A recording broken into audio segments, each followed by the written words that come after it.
Ողջունում եմ բոլորին, ուրախ եմ այսօր ձեզ ներկայացնել մեր ուսումնասիրությունների արդյունքները։ Մի քանի ամիս է, ինչ ուսումնասիրում եմ կրթական եւ կրթական բյուջեի հետ կապված մի շարք հարցեր, ուշադրության կենտրոնում պահելով ԵՄ 4 երկրների՝ Ֆրանսիայի, Գերմանիայի, Շվեդիայի եւ Ֆինլանդիայի կրթական համակարգերը։ Իմ նպատակն էր հասկանալ, թե ինչպիսին է մոտեցումը այս երկրների կրթության ֆինանսավորմանը եւ ոչ միայն համեմատել թվեր, այլ նաեւ հասկանալ, թե ինչպես են որոշ երկրներ հասել ավելի արդյունավետ կրթական համակարգերի։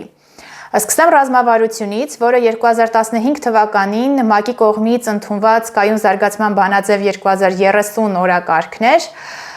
որը բաղկացած էր 17 նպատակներից եւ նպատակներից 4-ը որակյալ կրթությունն էր,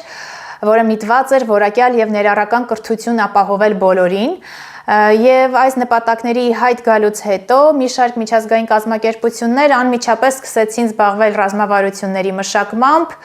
եւ իմ ուսումնասիրած 4 երկրները անմիջապես սկսեցին փոփոխություններ եւ բարեփոխումներ կատարել իրենց կրթական համակարգում այս նպատակները իրականություն դարձնելու համար։ Եթե փորձենք նկարագրել, թե ամփոփել, թե որն է այդ որակյալ կրթությունը, ապա կարող ենք ասել, որ դա ոչ այնքան գիտելիքի եւ ինֆորմացիայի փոխանցումն է, որքան մի շարք այլ հմտությունների ամբողջությունը, որոնցից են օրինակ քննադատական մտածողության զարգացումը, քաղաքացիական կրթությունը, որը շատ կարևոր է բոլոր նշված 4 երկրներում, առողջ ապրելակերպի կրթությունը, որին մեծ տեղ են տալիս, ինչպես նաեւ գրավոր խոսքի կրթությունը, մասնավորապես էսեի մշակույթը, եւ իհարկե ամենահիմնաքարայինը, որն է որակյալ ուսուցիչների պատրաստումը։ Այստեղ չնայած նրան, որ 4 երկրներն էլ ունեն որոշ տարբերություններ, ընդհանրությունը կայանում է նրանում, որ ուսուցիչների պարագայում չի ստուգվում միայն նրանց առարկայական նեղ մասնագիտական գիտելիքները, այլ նաև շատ կարևորվում է նրանց մանկավարժական մի շարք հմտությունների առկայությունը, ինչը ցավոք դեռ որևէ կերպ չի վերահսկվում Հայաստանի Հանրապետությունում։ Եվ եթե փորձենք հասկանալ, թե ինչ ներդրում է անում ամեն երկիրը իր կրթական համակարգում,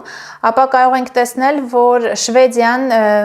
իր համախառն ներքին արդյունքի 7.2%-ն է տրամադրում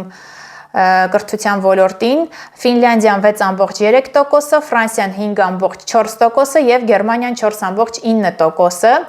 Այստեղ տեսնում ենք նաեւ ՅՈՒՆԵՍԿՕ-ի առաջարկած չափանիշը,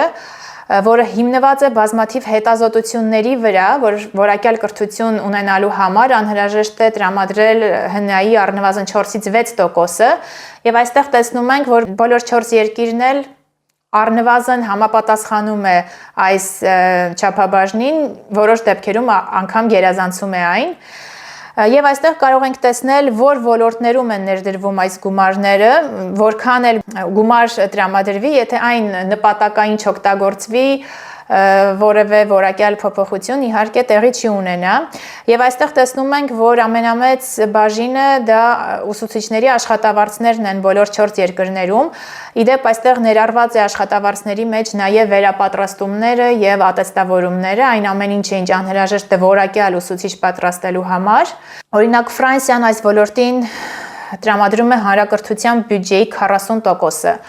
Մեկ այլ կարևոր ոլորտ ենթակառուցվածքներն ու տեխնոլոգիական ներդրումներն են, օրինակ Գերմանիան 30% է տրամադրում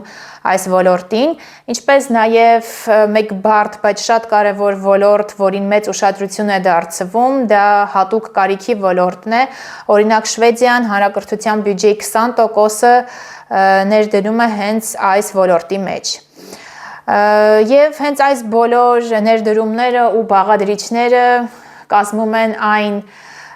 միասնությունը, որը կարող է անվանվել որակյալ կրթություն, եւ ես հույս ունեմ, որ միջազգային փորձի ուսումնասիրությունը եւ ներկայացումը որևէ կերպ